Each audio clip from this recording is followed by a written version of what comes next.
अब बड़े-बड़े शहरों में दाइयाँ, नर्सें और लेडी डॉक्टर सभी पैदा हो गई हैं, लेकिन देहातों में जच्चे खानों पर अभी तक भंगिनों का ही प्रभुत्व है और निकट भविष्य में इसमें कोई तब्दीली होने की आशा नहीं। बाबू महेशनाथ अपने गांव के जमींदार थे, शिक्षित थे और जच्चे खानों में सुधार की आवश्यकता को मानते थे। लेकिन इसमें जो बाधाएं थीं उन पर कैसे विजय पाते? कोई नर्स देहात में जाने पर राजी ना हुई और बहुत कहने सुनने से राजी भी हुई तो इतनी लंबी चौड़ी फीस मांगी कि बाबू साहब को सिर झुकाकर चले आने के सिवा और कुछ ना सूझा। लेडी डॉक्टर के पास जाने की उन्हें हिम्मत ना पड़ी। उसकी फीस पूरी करने के लिए तो शायद बाबू साहब को अपनी आधी जायदाद बेचनी पड़ती। इसलिए जब 3 कन्याओं के बाद वह चौथा लड़का पैदा हुआ तो फिर वही गूदड़ था और वही गूदड़ की बहू। बच्चे अक्सर रात ही को पैदा होते हैं। एक दिन आधी रात को चपरासी ने गूदड़ के द्वार पर ऐसी हाँक लगाई कि पास पड़ोस में भी जाग पड़ गई। लड़की ना थी कि मरी आवाज से पुकारता। गूदड़ के घर में इस शुभ अवसर के लिए महीनों से तैयारी हो रही थी। भय था तो यही कि फिर बेटी ना हो जाए, नहीं तो वही बंधा हुआ 1 रुपया और 1 साड़ी मिलकर रह जाएगी। इस विषय में स्त्री पुरुष में कितनी ही बार झगड़ा हो चुका था, शर्त लग चुकी थी। स्त्री कहती थी, अगर अब की बार बेटा ना हो तो मुंह ना दिखाऊं। हाँ हाँ, मुंह ना दिखाऊं, सारे लक्षण बेटे के हैं। गूदड़ कहता था, देख लेना, बेटी होगी और बीच खेत बेटी होगी। बेटा निकले तो मूछें मुंडा लूं। हाँ हाँ, मूछें मुंडा लूं। शायद गूदड़ समझता था कि इस तरह अपनी स्त्री में पुत्र कामना को बलवान करके वह बेटे की आवाई के लिए रास्ता साफ कर रहा है। भूंगी बोली, अब मूछ मुंडा ले दाढ़ीजार, कहती थी बेटा होगा, सुनता ही न था, अपनी ही रट लगाए जाता था। मैं आज तेरी मूछें मोड़ूंगी, खूंटी तक तो रखूंगी ही नहीं। गूदड़ ने कहा, अच्छा मोड़ लेना भली मानस, मूछें क्या फिर निकलेंगी ही नहीं? तीसरे दिन देख लेना, फिर ज्यों की त्यों है, मगर जो कुछ मिलेगा उसमें आधा रखा लूंगा, कह देता हूँ। भूंगी ने अंगूठा दिखाया और अपने 3 महीने के बालक को गूदड़ के सुपुर्द कर सिपाही के साथ चल खड़ी हुई। गूदड़ ने पुकारा, अरे सुन तो, कहाँ भागी जाती है? मुझे भी बधाई बजाने जाना पड़ेगा, इसे कौन संभालेगा? भूंगी ने दूर ही से कहा, इसे वहीं धरती पर सुला देना, मैं आके दूध पिला जाऊंगी। महेशनाथ के यहाँ अब भूंगी की खूब खातिरदारियां होने लगी। सवेरे हरीरा मिलता, दोपहर को पूड़ियाँ और हलवा, तीसरे पहर को फिर और रात को फिर और गूदड़ को भी भरपूर परोसा मिलता था। भूंगी अपने बच्चे को दिन रात में 1-2 बार से ज्यादा ना पिला सकती थी। उसके लिए ऊपर के दूध का प्रबंध था। भूंगी का दूध बाबू साहब का भाग्यवान बालक पीता था और यह सिलसिला 12वें दिन भी ना बंद हुआ। मालकिन मोटी ताजी देवी थी, पर अब की बार कुछ ऐसा संयोग कि उन्हें दूध हुआ ही नहीं। तीनों लड़कियों के बार इतने इफरात से दूध होता था कि लड़कियों को बदहजमी हो जाती थी। अब की बार एक बूंद नहीं। भूंगी दाई भी थी और दूध पिलाई भी। मालकिन कहती, भूंगी, हमारे बच्चे को पाल दे, फिर जब तक तू जिए बैठी खाती रहना, 5 बीघे माफी दिलवा दूंगी, नाती पोते तक चैन करेंगे। भूंगी का लाडला ऊपर का दूध हजम न कर सकने के कारण बार बार उल्टी करता और दिन दिन दुबला होता जाता था। भूंगी कहती, बहू जी, मुंडन में चूड़े लूंगी, कह देती हूँ। बहू जी उत्तर देती, हाँ हाँ चूड़े लेना भाई, धमकाती क्यों है, चांदी के लेगी या सोने के? वाह बहू जी, चांदी के चूड़े पहन के किसे मुंह दिखाऊंगी और किसकी हंसी होगी? अच्छा सोने के लेना भाई, कह तो दिया। और ब्याह में कंठा लूंगी और चौधरी के लिए हाथों के तोड़े वह भी लेना, भगवान वह दिन तो दिखाए। घर में मालकिन के बाद भूंगी का राज था। मेहरियां, महाराजिन, नौकर चाकर सब उसका रोब मानते थे। यहाँ तक कि खुद बहू जी भी उससे दब जाती थी। एक बार तो उसने महेश नाथ को भी डांटा था। हंसकर टाल गए। बात चली थी भंगियों की। महेश नाथ ने कहा था, दुनिया में और चाहे जो कुछ हो जाए, भंगी भंगी ही रहेंगे, इन्हें आदमी बनाना कठिन है। इस पर भूंगी ने कहा था, मालिक, भंगी तो बड़ों बड़ों को आदमी बनाते हैं, उन्हें कोई क्या आदमी बनाए। यह गुस्ताखी करके किसी दूसरे अवसर पर भला भूंगी के सिर के बाल बच सकते थे, लेकिन आज बाबू साहब ठठाकर हंसे और बोले, भूंगी बात बड़े पते की करती है। भूंगी का शासन काल साल भर से आगे ना चल सका। देवताओं ने बालक के भंगिन का दूध पीने पर आपत्ति की। मोटे राम शास्त्री तो प्रायश्चित का प्रस्ताव कर बैठे। दूध तो छुड़ा दिया गया, लेकिन प्रायश्चित की बात हंसी में उड़ गई। महेश नाथ ने फटकार कर कहा, प्रायश्चित की खूब कही शास्त्री जी, कल तक उसी भंगिन का खून पीकर पला, अब उसमें छूत घुस गई। वाह रे आपका धर्म। शास्त्री जी शिखा फटकार कर बोले, यह सत्य है, वह कल तक भंगिन का रक्त पीकर पला, मांस खाकर पला, यह भी सत्य है, लेकिन कल की बात कल थी, आज की बात आज। जगन्नाथपुरी में छूत अछूत सब एक पंगत में खाते हैं, पर यहाँ तो नहीं खा सकते। बीमारी में तो हम भी कपड़े पहने खा लेते हैं, खिचड़ी तक खा लेते हैं बाबूजी, लेकिन अच्छे हो जाने पर तो नेम का पालन करना ही पड़ता है। आप धर्म की बात न्यारी है। तो इसका यह अर्थ है कि धर्म बदलता रहता है, कभी कुछ कभी कुछ। और क्या, राजा का धर्म अलग, प्रजा का धर्म अलग, अमीर का धर्म अलग, गरीब का धर्म अलग। राजा महाराजा जो चाहे खाएं, जिसके साथ चाहे खाएं, जिसके साथ चाहे शादी ब्याह करें, उनके लिए कोई बंधन नहीं। समर्थ पुरुष हैं, बंधन तो मध्य वालों के लिए है।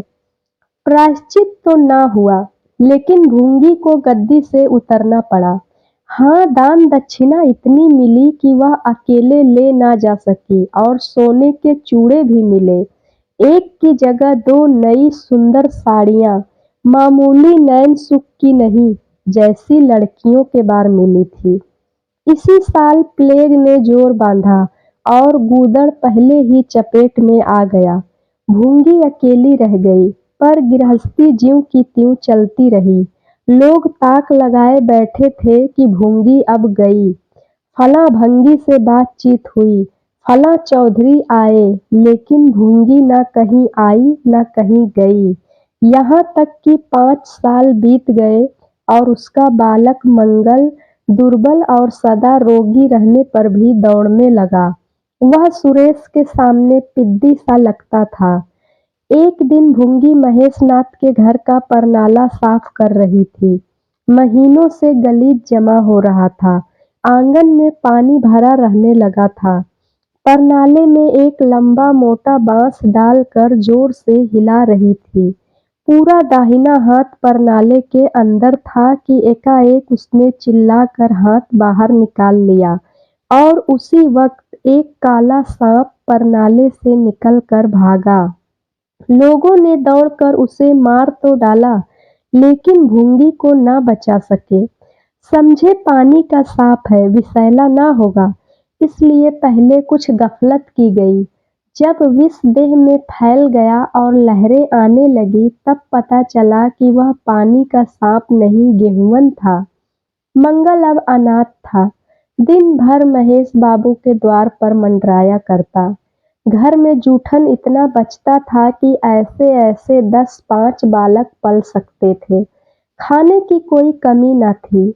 हाँ, उसे तब बुरा ज़रूर लगता था जब उसे मिट्टी के कटोरों में ऊपर से खाना दिया जाता था।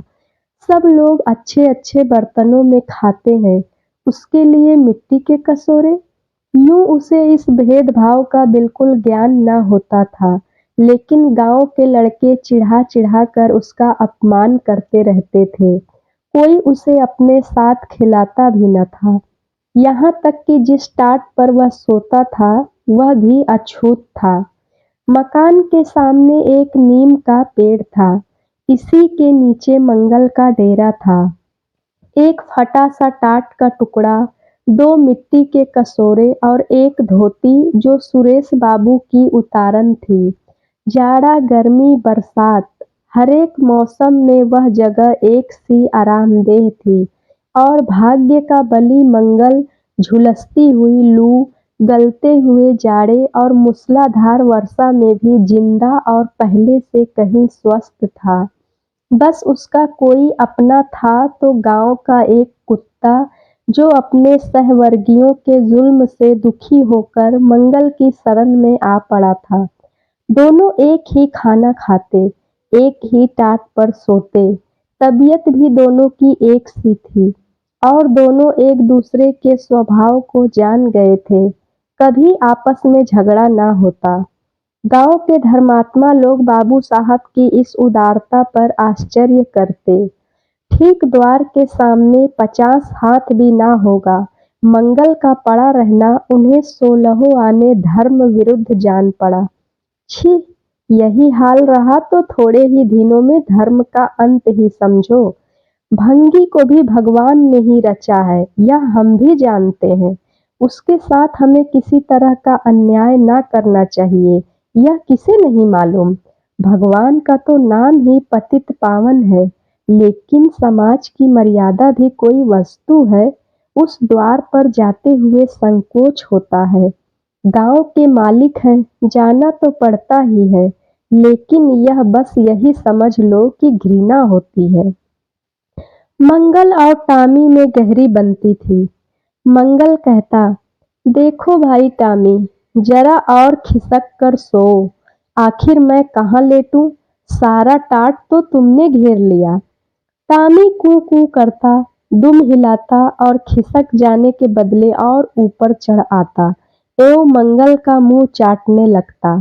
शाम को वह एक बार रोज अपना घर देखने और थोड़ी देर रोने जाता। पहले साल फूस का छप्पड़ गिर पड़ा, दूसरे साल एक दीवार गिरी और अब केवल आधी-आधी दीवारें खड़ी थी जिनका ऊपरी भाग नोकदार हो गया था। यही उसे स्नेह की संपत्ति मिली थी। वही स्मृति, वही आकर्षण, वही प्यार उसे एक बार उस उजाड़ में खींच ले जाता था और टॉमी सदैव उसके साथ होता था। मंगल नोकदार दीवार पर बैठ जाता और जीवन के बीते और आने वाले स्वप्न देखने लगता और टॉमी बार-बार उछलकर उसकी गोद में बैठने की असफल चेष्टा करता। एक दिन कई लड़के खेल रहे थे। मंगल भी पहुंचकर दूर खड़ा हो गया। या तो सुरेश को उस पर दया आई या खेलने वालों की जोड़ी पूरी ना पड़ती थी। कह नहीं सकते। जो कुछ भी हो, तजवीज़ की कि आज मंगल को भी खेल में शरीक कर लिया जाए। यहाँ कौन देखने आता है? क्यों रे मंगल, खेलेगा? मंगल बोला, ना भैया, कहीं मालिक देख लें तो मेरी चमड़ी उधेड़ दी जाए। तुम्हें क्या, तुम तो अलग हो जाओगे। सुरेश ने कहा, तो यहाँ कौन आता है देखने बे? चल हम लोग सवार-सवार खेलेंगे। तू घोड़ा बनेगा, हम लोग तेरे ऊपर सवारी करके दौड़ाएंगे। मंगल ने शंका की, मैं बराबर घोड़ा ही रहूंगा कि सवारी भी करूंगा, यह बता दो। यह प्रश्न टेढ़ा था, किसी ने इस पर विचार ना किया था। सुरेश ने एक क्षण विचार करके कहा, तुझे कौन अपनी पीठ पर बिठाएगा, सोच। आखिर तू भंगी है कि नहीं? मंगल भी कड़ा हो गया। बोला, मैं कब कहता हूँ कि मैं भंगी नहीं हूँ? लेकिन तुम्हें मेरी ही माँ ने अपना दूध पिलाकर पाला है। जब तक मुझे भी सवारी करने को ना मिलेगी, मैं घोड़ा ना बनूंगा। तुम लोग बड़े चतुर हो, आप तो मजे से सवारी करोगे और मैं घोड़ा ही बना रहूं। सुरेश ने डांट कर कहा, तुझे घोड़ा बनना पड़ेगा। और वह मंगल को पकड़ने दौड़ा। मंगल भागा, सुरेश ने दौड़ाया। मंगल ने कदम और तेज किए। सुरेश ने भी जोर लगाया, मगर वह बहुत खा खाकर थुल-थुल हो गया था और दौड़ने में उसकी सांस फूलने लगती थी।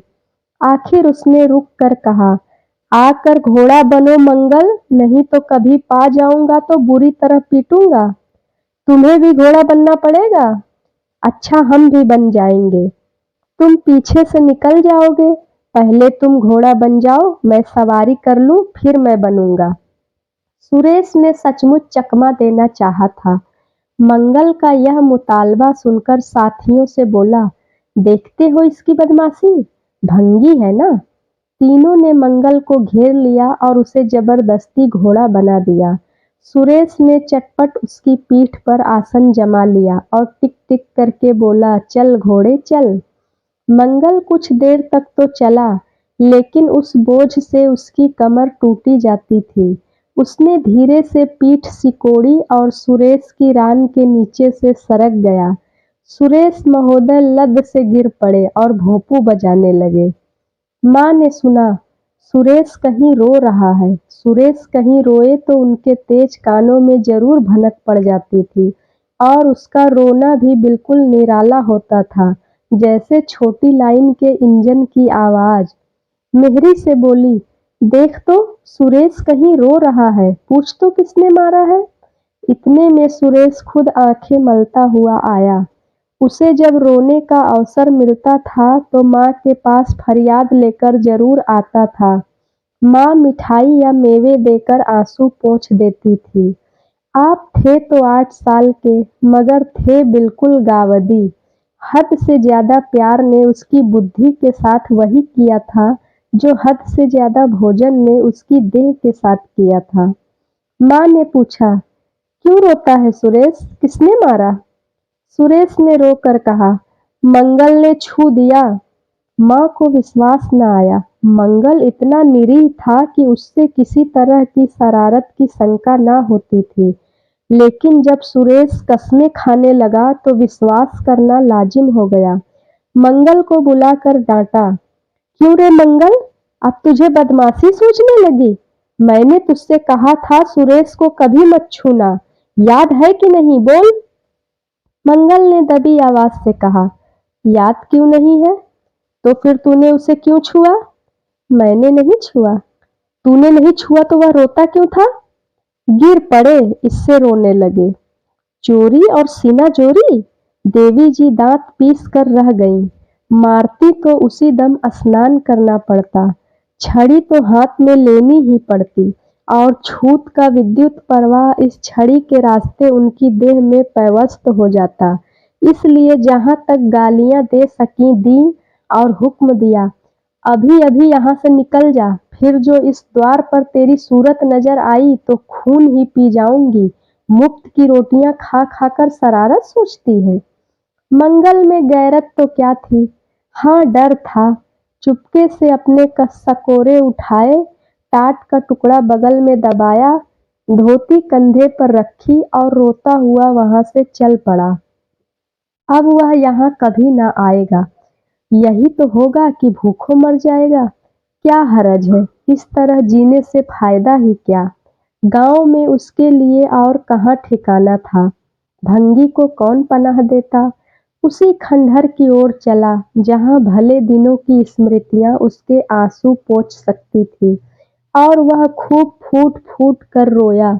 उसी क्षण टॉमी भी उसे ढूंढता हुआ पहुंचा और दोनों फिर अपनी व्यथा भूल गए। लेकिन ज्यों-ज्यों दिन का प्रकाश क्षीण होता जाता था, मंगल की ग्लानि भी क्षीण होती जाती थी। बचपन को बेचैन करने वाली भूख देह का रक्त पी पी कर और भी बलवान होती जाती थी। आंखें बार बार कसोरों की ओर उठ जाती। वहां अब तक सुरेश की जूठी मिठाइयां मिल गई होती। यहाँ क्या धूल फाके? उसने टॉमी से सलाह की। खाओगे क्या टॉमी? मैं तो भूखा लेट रहूंगा। टॉमी ने कू कू करके शायद कहा, इस तरह का अपमान तो जिंदगी भर सहना है। यूं हिम्मत हारोगे तो कैसे काम चलेगा? मुझे देखो ना, कभी किसी ने डंडा मारा, चिल्ला उठा, फिर जरा देर बाद दुम हिलाता हुआ उसके पास जा पहुंचा। हम तुम दोनों इसीलिए बने हैं भाई। मंगल ने कहा, तो तुम जाओ, जो कुछ मिले खा लो, मेरी परवाह ना करो। टॉमी ने अपनी स्वान भाषा में कहा, अकेला नहीं जाता, तुम्हें साथ लेकर चलूंगा। मैं नहीं जाता, तो मैं भी नहीं जाता। भूखों मर जाओगे, तो क्या तुम जीते रहोगे? मेरा कौन बैठा है जो रोएगा? यहाँ भी वही हाल है भाई। कुआर में जिस कुतिया से प्रेम किया था, उसने बेवफाई की और अब कल्लू के साथ है। खैरियत यही हुई कि अपने बच्चे लेती गई, नहीं तो मेरी जान गाढ़े में पड़ जाती। 5-5 बच्चों को कौन पालता? एक क्षण के बाद भूख ने एक दूसरी युक्ति सोच निकाली। मालकिन हमें खोज रही होंगी, क्यों टॉमी? और क्या, बाबूजी और सुरेश खा चुके होंगे। कहार ने उनकी थाली से जूठन निकाल लिया होगा और हमें पुकार रहा होगा। बाबूजी और सुरेश दोनों की थालियों में घी खूब रहता है और वह मीठी मीठी चीज, हाँ मलाई, सबका सब घूरे पर डाल दिया जाएगा। देखें, हमें खोजने कोई आता है? खोजने कौन आएगा? क्या कोई पुरोहित हो? एक बार मंगल मंगल होगा और बस थाली पर नाले में उड़ेल दी जाएगी। अच्छा तो चलो चलें, मगर मैं छिपा रहूंगा। अगर किसी ने मेरा नाम लेकर ना पुकारा तो मैं लौट आऊंगा, यह समझ लो। दोनों वहां से निकले और आकर महेश नाथ के द्वार पर अंधेरे में दुबक कर खड़े हो गए। मगर टॉमी को सब्र कहाँ, वह धीरे से अंदर घुस गया। देखा, महेश नाथ और सुरेश थाली पर बैठ गए हैं। बरोठे में धीरे से बैठ गया, मगर डर रहा था कि कोई डंडा न मार दे। नौकर में बातचीत हो रही थी। एक ने कहा, आज मंगलवा नहीं दिखाई देता। मालकिन ने डांटा था, इससे भागा है शायद। दूसरे ने जवाब दिया, अच्छा हुआ निकाल दिया गया, सवेरे सवेरे भंगी का मुंह देखना पड़ता था। मंगल और अंधेरे में खिसक गया। आशा गहरे जल में डूब गई। महेश नाथ थाली से उठ गए। नौकर हाथ धुला रहा है। अब हुक्का पिएंगे और सोएंगे। सुरेश अपनी माँ के पास बैठा कोई कहानी सुनता सुनता सो जाएगा। गरीब मंगल की किसे चिंता है? इतनी देर हो गई, किसी ने भूल से भी ना पुकारा। कुछ देर तक वह निराश सा वहां खड़ा रहा।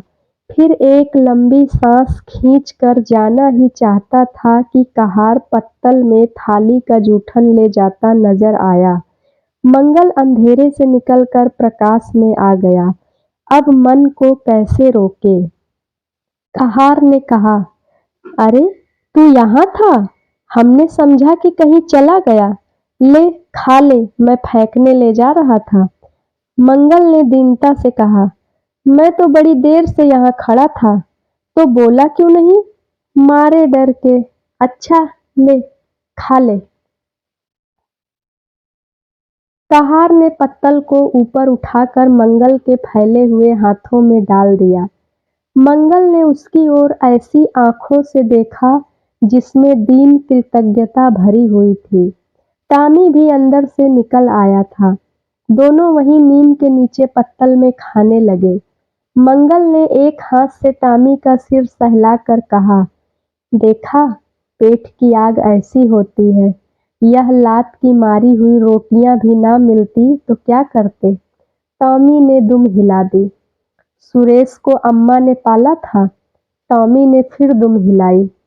लोग कहते हैं दूध का दाम कोई नहीं चुका सकता, और मुझे दूध का यह दाम मिल रहा है। टॉमी ने फिर दुम हिलाई।